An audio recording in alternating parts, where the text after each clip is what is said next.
with Uniqo Williams. That's right, it's your boy. Coming at you on a Thursday, as I always love to do, because Thursday's my favorite day of the week. Why? Well, I was born on a Thursday, 11:47 a.m.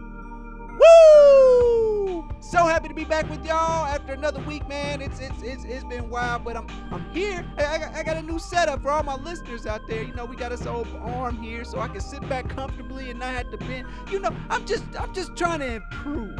I'm trying to get a little bit better every single day. So we're a little bit better today. Y'all see the lighting? Oh, I'm just give me a second. I'll get there.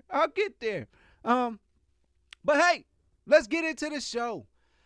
So this past weekend, if you will, we had the pleasure of watching Deion Sanders, a.k.a. Primetime, get his first win as a head coach for Jackson State University. Shout out to Jackson State. Oh, my roots and all that is so tied to Jackson, Mississippi. We love it. We love it so much. They were going to play against Edward Waters College. That's a school down in Florida. Quick aside. You know, when I was in high school, we went on a college tour. You know, we checked out the HBCUs. You know, we trying to figure out where we gonna go play football or just where we want to go for the arts. But we went on an HBCU college tour. Shout out to Mr. and Mrs. Huggins for putting that together. That was a beautiful thing because, you know, if it hadn't been for, in a sense, my lineage, I wouldn't have known about historically black colleges. Shout out to Morehouse University. Shout out to my uncle for opening that door for me to be able to see some things growing up. But some people didn't really know about historically black colleges. So we went on a tour, and one of the stops there was Edward Waters College. And I'm not going to speak on the campus. I'm not going to speak on the environment. I'm not going to speak on none of that. I'm not here to speak on that. I'm not here to dog anybody. But I was thinking about potentially going there. They got a football team. I was thinking about it. And there was this instance where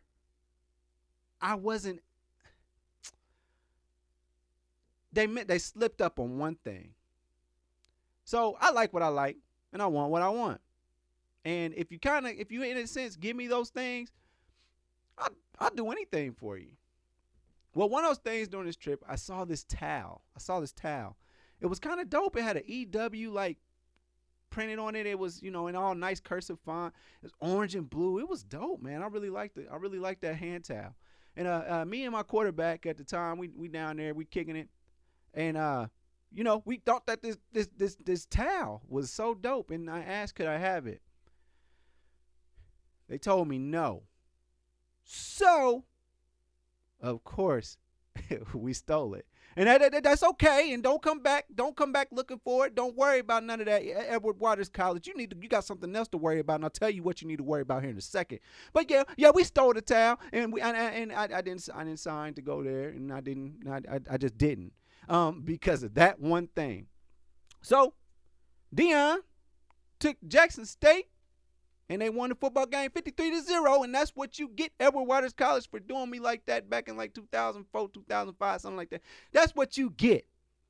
You got beat down by Primetime. So with that being said, man, beautiful win by Jackson State. They look to be going in the right direction. We appreciate what Deion Sanders came back to do for the black community, in a sense. What he did to put HBCUs on the map, because they are horribly misrepresented in the media.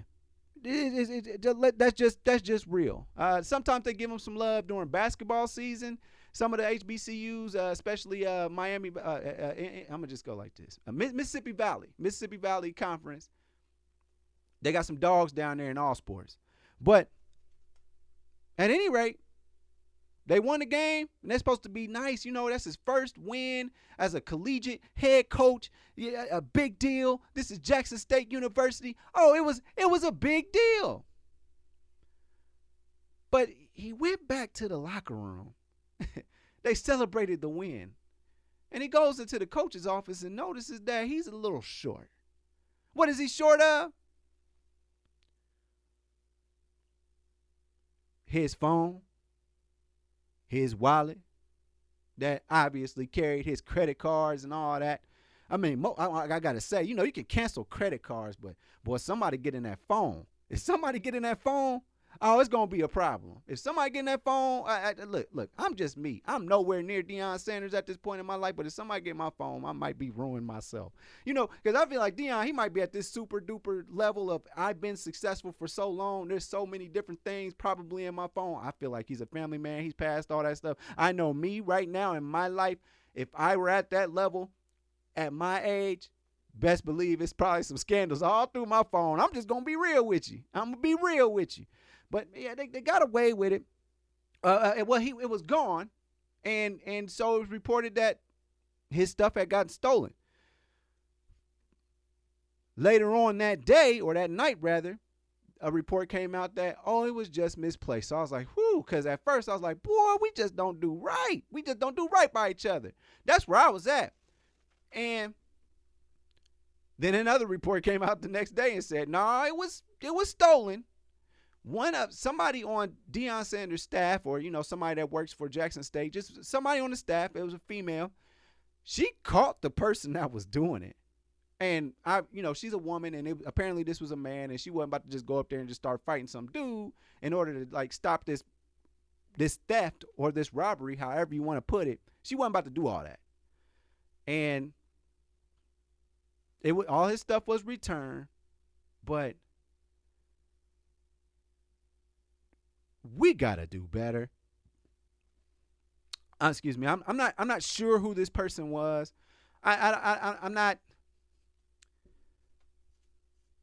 We gotta do better, especially when people are trying to help you, because Deion has it made. Hall of Famer, Super Bowl champion, I believe 2 times, might be 3.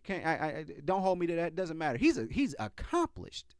He's accomplished, and for somebody within that community, I don't know, but in that community, in that time, because it was a home game, to go into that office and steal from him. First of all, what's going on? I've never heard that happen to Urban Meyer. I've never heard that happened to I'm looking at it. The boy for the Seahawks, Pete Carroll. I've never heard that happen to him. Rex Ryan. Just a lot of different coaches. I've never heard that somebody just went in the locker room and just took some stuff. But HBCUs, they are a little bit smaller. It is what it is. But first off, my blame a little bit goes to Jackson State as a university. Like, hey, why aren't you securing this man's stuff? He is clearly the most successful, most prominent person on that campus, might be the most important person on that campus as far as, faculty goes and all that. Probably that. I'm just going to be real. And the worst part about it is this has happened before to him. Somebody had went into his car and took his boom box out of there. They called it boom box. I don't know why they're still using that. It might have actually been a boom box because it's Deion, OG. But that happened. That happened to Deion. And it was returned. His boombox was returned after they realized it was his. Like, oh, it's yours, Deion, my bad. Just brush aside the fact that it was just wrong for you to just steal out of somebody's car anyway. But it's the fact that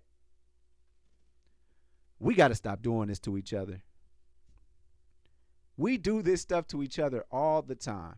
I see this stuff in, a lot of areas like, Chicago or New York. Cats going back home trying to help out and be a part of the community. California, it happens. Shout out to Nipsey. He gets shot in a place where he's trying to do good for people. He's trying to create something for people. And that these kind of things happen to these people that mean good for the community that you live in, because you wouldn't be in a situation to do what you did if you weren't already in the community that you did it in. So this is to help your environment. But instead,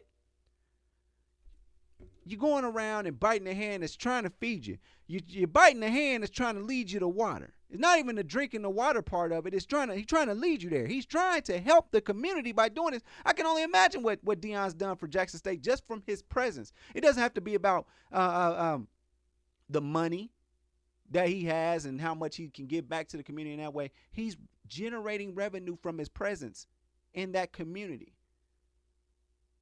And not even just for the community. He's doing it for something that is, it's a HBCU. That stands for Historically Black College. So this is predominantly for black people, and he's generating something. He's generating money for the school in order for other people to potentially be able to go to that school for a lower price. Maybe he's able to generate revenue within that college so that they can give better resources to the people that go to that college. Now Jackson State is already it's a premier college. I'll give you that. But for somebody to try and build on that, and then try and bring more attention, because him being coaching at HBCU, it helps other HBCUs. Right? That's going to sell out stadiums. Jackson State goes to play against Tennessee State. Shout out to Tennessee State. I love them so much. For him to go to these away games, just like LeBron. When LeBron goes to all these different arenas back when before COVID and all that, sells out arenas. Forget the home games, it's the away games. When he comes to Indianapolis, we clamor for the tickets. We want to go see him play against the Pacers. Whether you root for the Pacers or not, you go to see LeBron James. I love LeBron so much. I went to Miami to go see him one time because I missed him in Indiana. That's what somebody like Primetime can do for people. And somebody just goes and does this. And he was more disappointed than anything that happened. And I'm with him on that. I'm with him. That's got to be hurtful. I'm here to do something for you, and here you are going and hurting me in some way.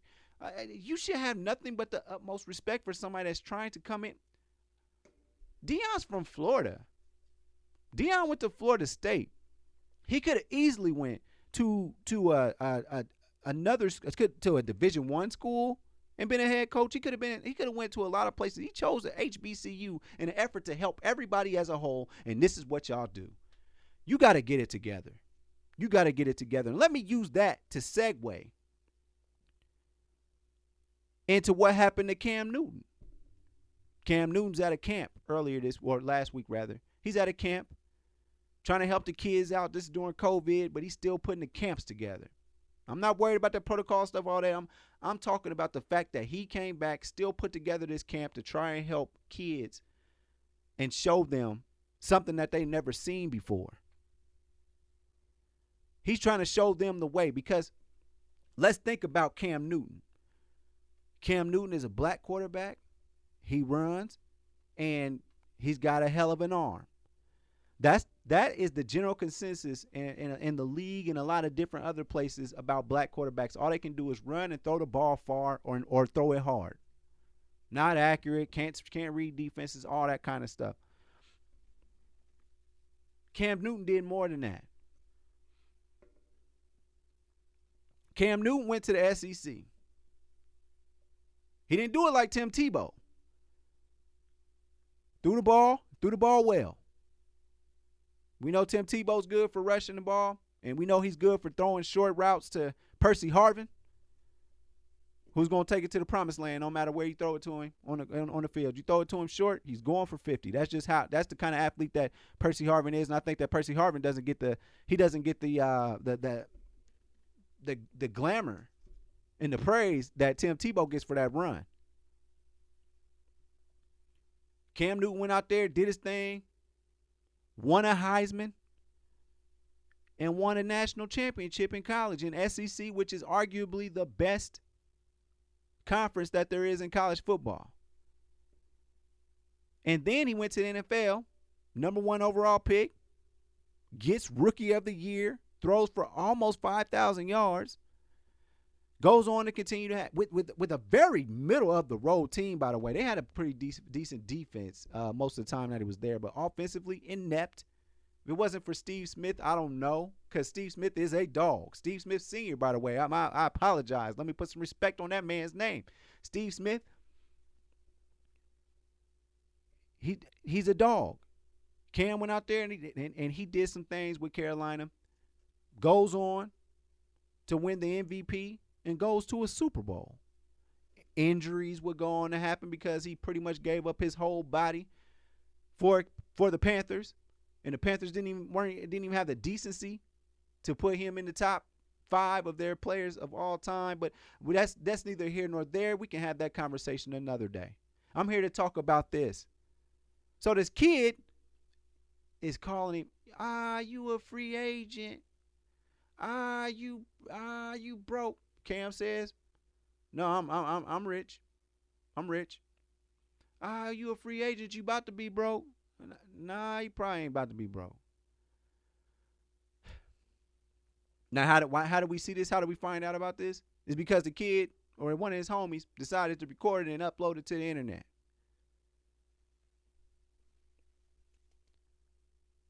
We got to stop doing each other like this. As black folk, and for my black folk that's listening, we need to stop doing this to each other because Cam Newton should not have gone through that level of disrespect. There are quarterbacks that have gone to this league that deserve respect, even though they haven't done anything. Shout out to Cordell Stewart. Shout out to Vince Young. I mean, he had a productive career in the NFL. I mean, nobody should ever be disrespecting them, no matter what happened, later on in life and what have you. But I do know this: Cam Newton doesn't deserve that kind of disrespect. Now, we can talk about his game. We can talk about what happened with the Patriots and all that. We can talk about his season. We can talk about that and do with that as we will. But as a person and who he is and the accomplished football player that he is, he doesn't deserve this kind of disrespect. The little boy's wrong. And Cam, being OG at this point, he said, where your daddy at? And I don't think he was asking it, trying to be funny or anything like that. I think he was like, let me talk to your daddy real quick and get your son. I know you taught him better than that.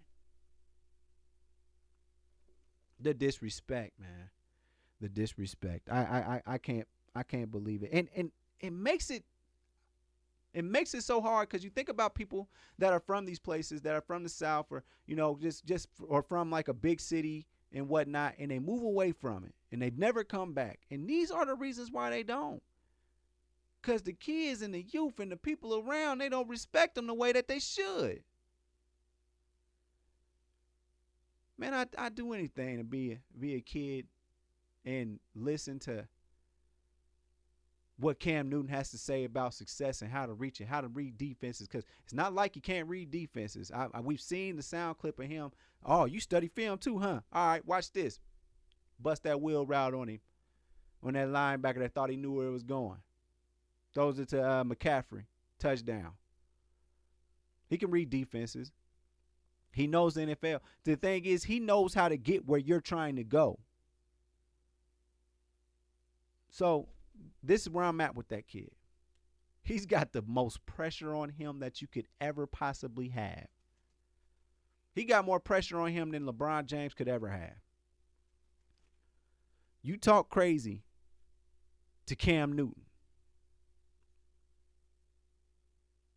Now you got to back it up. You got to go to college. You got to win a Heisman. You got to win a national championship. You got to be picked number 1 overall. You got to be the rookie of the year. You got to win the MVP of the National Football League. You got to go to a Super Bowl, win or lose. That's who you was talking trash to, and that's what you have to live up to now or else. See, you got that momentary fame. I was talking crazy to Cam Newton, y'all.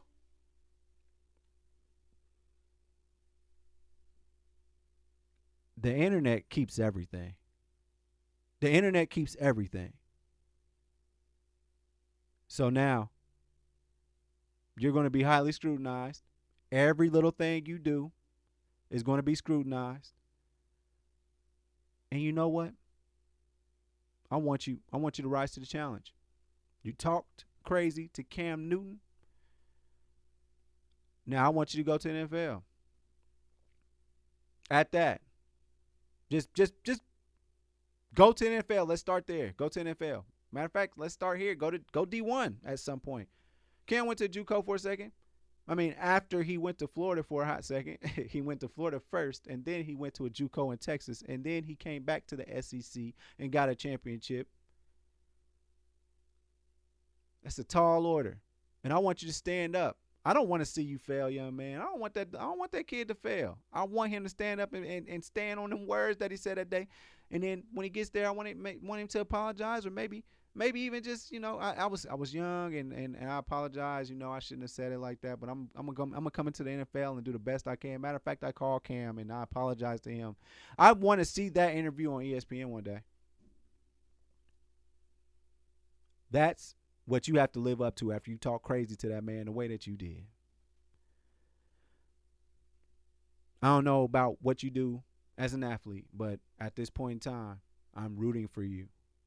I'm rooting for you to make it and be great, a great football player. And just be great in all things that you do.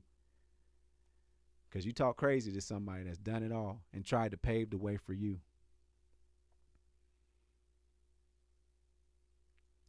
My Lakers are struggling. My Lakers are struggling without Anthony Davis. It's I'm no GM. I'm no GM at all. But I play 2K. I play NBA 2K, and I keep those rosters updated. I like to, see where I'm at. I got a particular kind of game I like to play when I'm playing online, or I'm just playing against a computer. I got a game I like to play. So when I play with LeBron, I got a game I like to play. And anybody that plays 2K without AD, so it's just LeBron and the Lakers, 6-minute quarters, with the Lakers as they are constructed right now, you in for a time. We knew they would struggle. And honestly, I found myself knowing that I would not win on 2K without AD, but I got LeBron. LeBron's got to play the whole game. And I got to hope that some of these guys hit some open shots out there. So, I'm sorry, 2K is kind of close to what the circumstances are that you have in real life. I played without LeBron being on the floor, where it was Caruso being a 1 and Wesley Matthews being a 2, and Kuz might be in there as well, and you got that Morris boy in there, Montrezl Harrell. So there you go. That's what you got going off the bench. It's ugly. It's ugly. Where do you get anything from? Everything is super duper hard to get. You can't get anything with that lineup that I just said out there with LeBron out. You just can't. You cannot win. It's tough. It's tough, and that's what I'm noticing. And so I would before y'all talk crazy about LeBron and talk about he needs some rest. Honestly, yes, I would rest him, because what are we playing this game for? I can't do nothing with this group of people because Wesley Matthews is not stepping up. Love him. I love his game, but it's like when people come to play with LeBron, they forget how to play. All of a sudden, Danny Green is just shooting lights out in Philadelphia, and I'm sick of it. I'm sick of seeing it. But that's what I'm left with. That's what I'm left with. I am left with watching Danny Green go to another team. It's just when people play with LeBron, they just forget. They just forget. We talk about the other day. Let's talk about the other day when they lost, where LeBron got that steal. Caruso ends up with the ball. Makes a bad basketball mistake by not passing it to LeBron immediately. And he passes it to LeBron eventually and brings his man with him to start the double team. And by that time, Jimmy Butler has enough time to catch up and cover Caruso. So then he gets double teamed with small amount of time on the clock. Bad basketball play all the way together, but they just lost. They just lost to the what them boys is down there in DC. I can't even. The Wizards. They done lost to the Wizards.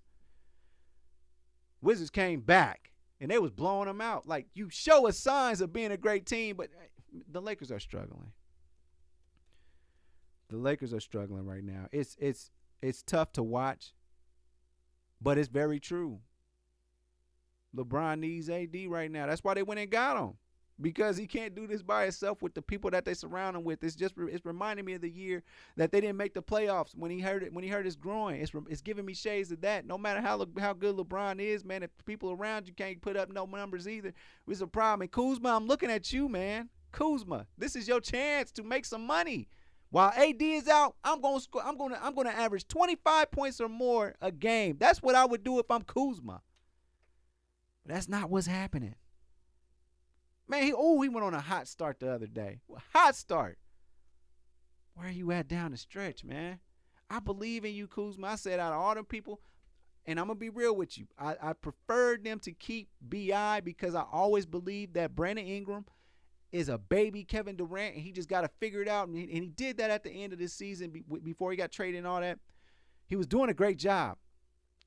He played well last year. He's playing well this year. He's giving you a quiet 32 points in a lot of different games. Brandon Ingram is a big dog. But I said, you know what? I'm okay with Kuzma because I mistakenly I was putting Kuzma and Tatum into their same stratosphere. I was putting them into that, and I was wrong. Kuzma, this is your chance to make you some money, and you missing out on bands. You looking to get traded. And they don't even know what they can get from you from a trade because you're not showing up the way you're supposed to. Man, you can play. I know you can play, Kuz. LeBron needs you right now. We don't know about AD. We don't know about him. But I know about LeBron. LeBron's going to be there. LeBron is going to be there. Just like he's been there for you every single night. LeBron's going to be there. Who else is going to be there? Who else is that consistent thing? Because we can't even say that about AD right now. We can't say that. AD shows that, hey, I get injured every now and then. I might be out for, 30 to 45 days. I might be out for, about 11 to 15 games. That's going to happen. So the thing is, who steps up in these situations? And for the foreseeable future, I don't know who it is. It's LeBron against the world at this point. And you're asking this man to put up 40 points a game or something in order for their team to win. That's what it's looking like right here. So there's that. Russell Wilson looks like he wants to get out of the Seahawks organization. Now, this is crazy because this has been like a 10-year relationship. Now, he has 2 Super Bowl appearances. And he has that infamous loss against the Patriots because they made a decision, no, Russell, you're the guy. The organization said, Russell, you're the guy. So let's not give it to Marshawn Lynch on the 1-yard line. You know, one of the most proven, powerful, willful, determined running backs that you could ever have. No, Russ, you're the future. We want you to throw the game-winning touchdown. That's what we want for you. They didn't win. There was an interception. They didn't win. Trying to get a ball, trying to make Russell Wilson the hero. That was purely a business decision because they knew they wouldn't be with Marshawn Lynch much longer. Straight business decision going forward and getting ready to have their franchise quarterback, and they paid him well. They did. But Russell has a problem with that years down the line. After so many years, they made him the franchise quarterback, but they didn't put anything around him. You lucked up and got DK Metcalf. You lucked up and got him. Who else is on the Seahawks? Okay, you went and got Jamal Anderson to help out the defense, and damn, he's a damn good safety / linebacker / whatever the hell he is.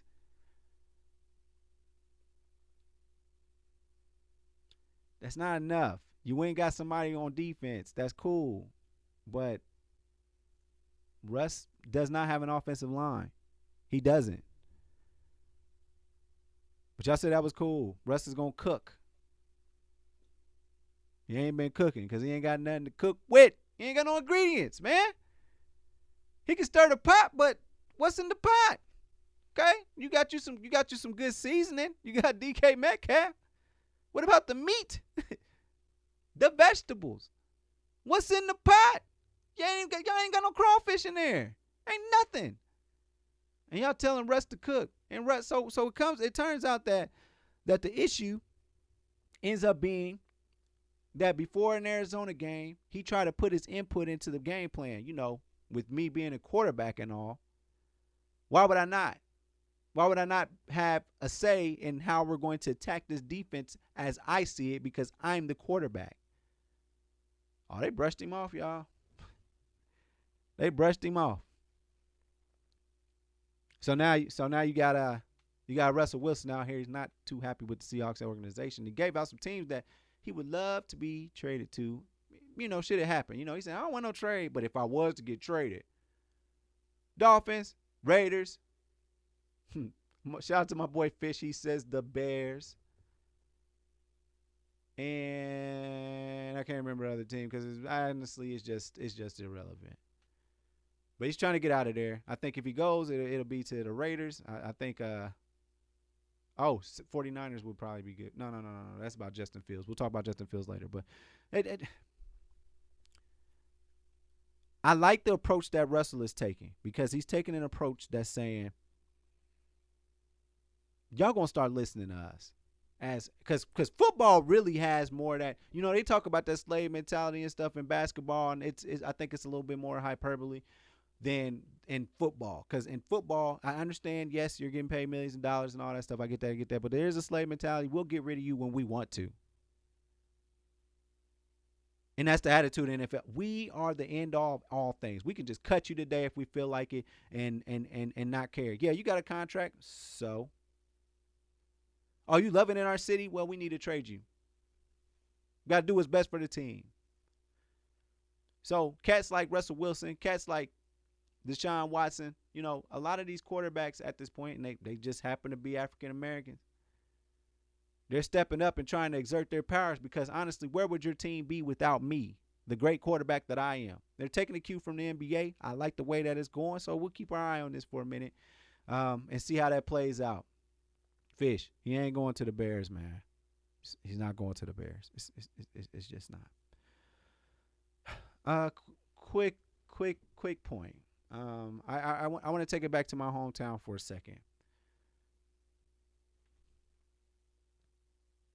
Muncie Central, historical high school basketball, historical high school sports in general, historical high school in general, just Muncie Central High School. That's just what it is. Muncie as a whole, as far as breeding athletes and all that, it just is what it is. Love my city. Love my city. Well, the other day, it was brought to my attention that the basketball team is 0-18. In the midst of being 0-18, somebody from Burris. Now, y'all don't know about Burris, but that's a school we used to in jest used to be like, I ain't got no players over there, blah, blah, blah. It wasn't comprised of the kids from the community, if you will, kids from the city. It wasn't comprised of that. You got a lot of county people. Some people come from out of town. If you're lucky in the city, you get to go to Burris. That from a very good school. This is called, it's a laboratory school. It's a good school, highly connected to Ball State. Dope, cool. Educational standpoint, cool. Athleticism, nah, not the cream of the crop. And not because they never had athletes. They definitely had the Jamerson brothers, and Blair was out there, and Kelly Bacher. Yeah, so I mean there was some players there, but not to the extent that Muncie Central has these people. So somebody from Burris scored their 1,000th point against Muncie Central, and they stopped the game to recognize this kid. Congratulations to that kid. Congratulations. I'm happy for him. That's dope. Any kid that's successful, I love it. I love it. But the way that it was handled at Muncie Fieldhouse, at the Fieldhouse in historical Muncie, historical Fieldhouse in Muncie. They stopped the game, and this dude got to take center court at one of the most historical field houses in America for them to take a picture. He had a dry erase board that said 1,000th. And I think they pre-planned it.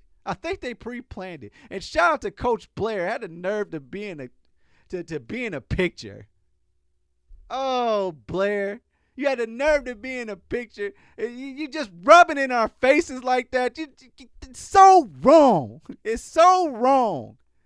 But you did it. You did it. You sat there. You smiled in the middle of the field house. First time that team had beat us in 57 years or something. They said just oh. Somebody came out with a status, and they were talking about all the different levels as to why Central sports is declining. Talked about the community, talked about all types of different things. I get it. Made a lot of valid points. He talked about the parents, the kids. Let me just speak from my experience. This is my reasons why. You know, over the summer, pre-pandemic, over the summers, I did not see any of our parks filled with kids out there playing ball. I'm gonna tell you a little bit about me growing up. Like I said, for the most part, I was a sheltered kid. You know, I do my school thing and do all that, and I didn't go to any of the community centers until I got a little bit older. And once I got to middle school and stuff, I got to play. I got to go to the Bewley Center, Roy C. Bewley Center in beautiful Whiteley World, USA. And every Thursday, they would have an open gym every Thursday. Shout out to Robert Scape and all the people that helped put that together, open those gyms up for us.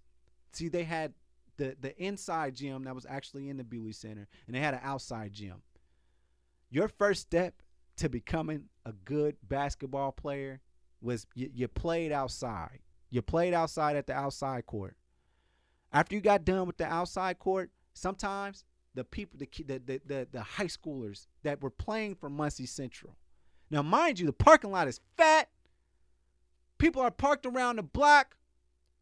Just either you just up there kicking it, you watching people play against each other, you watching people from Central play against each other, and then every now and then some of the Southside people, shout out to Southside High School. I'm gonna talk about that in a second.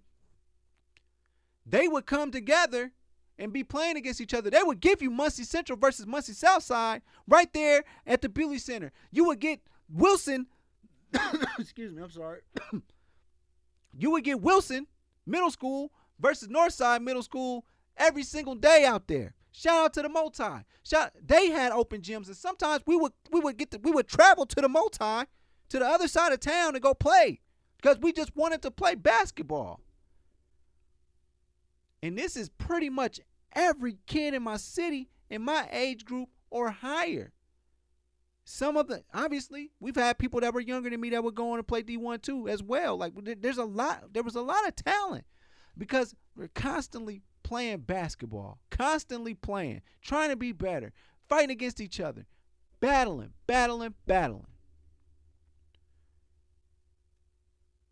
I haven't seen that in the past years. I understand that the world is changing. You know, we would get out of school and go outside and play and run and all that. And I don't mean to sound like no old head or nothing like that. I'm just trying to tell you like it is. We go outside,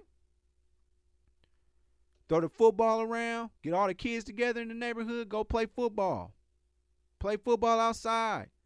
All that. Run routes. We'll be right there in front of my grandparents in the front yard. Some of the best basketball players in Muncie played in the driveway at my grandparents' house. We out there hooping. Matter of fact, it was so good sometimes I didn't even get to play on my own court. They were just out there balling. Shout out to Brandon Kelly's of the world. Shout out to all those Whiteley players. It was crosstown players. A lot of people came and played on my driveway. Because that's how we just played ball every day. And we come from the era of wearing basketball shorts underneath your pants, your sweatpants, jeans, don't matter, your FUBU jeans, Tommy Hilfiger, all that. There was a pair of basketball shorts because any time it could pop off. At any moment, we gonna hoop. You mess around in fifth grade or something like, not fifth grade, but fifth period in high school or something. They mess around and it's a fire drill or something like that. Start a game of hoop up. You might skip class to go play ball. That we just played basketball. We played ball, period. And matter of fact, the talent was so good. There is a lot of people that didn't even get to make the team. That was great. There's a lot of stories of people that's like, boy, if the streets didn't eat him up, boy, he would have been playing for Central. I'm saying all that to say this. Where's the pride? Where is the pride? It was an honor to play basketball. It wasn't for like, oh, I'm gonna get all the girls now because I play for Muncie Central. I'm gonna get all the girls now because I play for Muncie Southside. No, you played because I'm playing for a historical program. Now, I'm a football guy, y'all. But even myself, as athletic as I am, there are way better basketball players out there. And it was such, out of all the kids that were so talented and athletic in the city, only 12 to 14 guys got to make the team. It's people that played, that was great. They had to play JV all the way up to junior year. Didn't even get to touch varsity. That's how great the talent was. That's how great of a pool of talent it was. State 2 years in a row during my day. State. Greg O, Mike Conley. That was a different animal. We were in an era of people, of teams making great runs. Where's the pride? Because you know what? Let's talk about Southside for a second. It wasn't just so much about Muncie Central being the cream of the crop team. You just want to say I played for Muncie Central because it was an honor in itself. You wanted to play for Southside, the Southside Rebels, because who is Muncie Central? Who is Muncie Central? You grew up on the south side of town. You went and laced up in an effort to take Central down one day. Oh, we're going to take them down. This is our year. We're going to take Central down. You went up. You had pride. Then you put both of those schools together. And here we are in 2021. 0-18.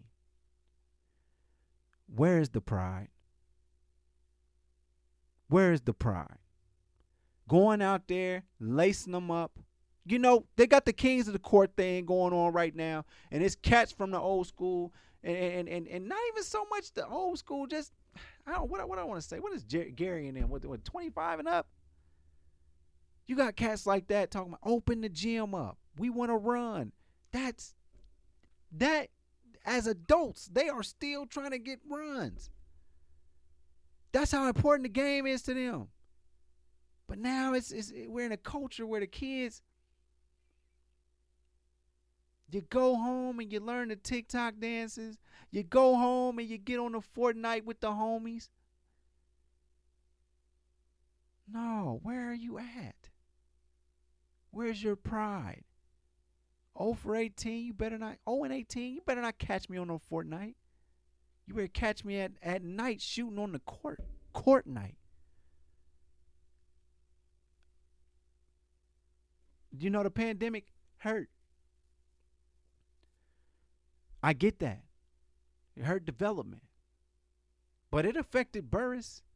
It affected Delta.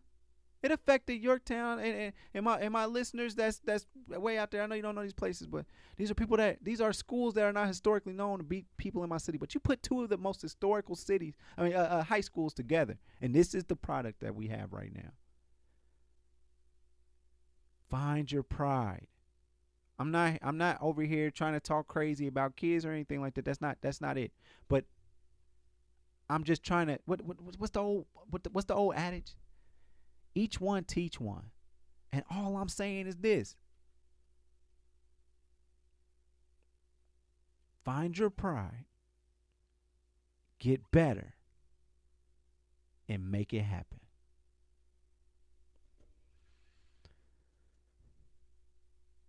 While I'm mad, first of all, now I'm really mad. I got a text message today. I got a text message from President Joe Biden. Yeah, President. I got a text message from him again, but it came from an oh so familiar number. It came from that fundraising phone number. Joe Biden said a month into his administration, he's back, y'all. He's back asking for $7 again. Whoa, whoa! You're asking for $7 again to help what? To help the majority stuff? I don't listen. I told y'all. Now y'all worth a lot of money. You got a book, not a book. You got a bike right now that does all type of stuff. You asking me for $7? They talking about they can't even let the bike in there so advanced that they can hack it and do. I done told y'all. Now we got you in the office, and I was mad at you about asking me for them $7. You even got Kamala Harris with her fine self. You even got her asking for $7 for don't do this. How you gonna ask me for $7 and you owe me $1,400? You know what? I wouldn't be mad. I wouldn't be mad. I would not be mad if you was like, "Can we take $7 out your stimulus?" You can get that. Yep. Do what you gotta do. I'm here for that.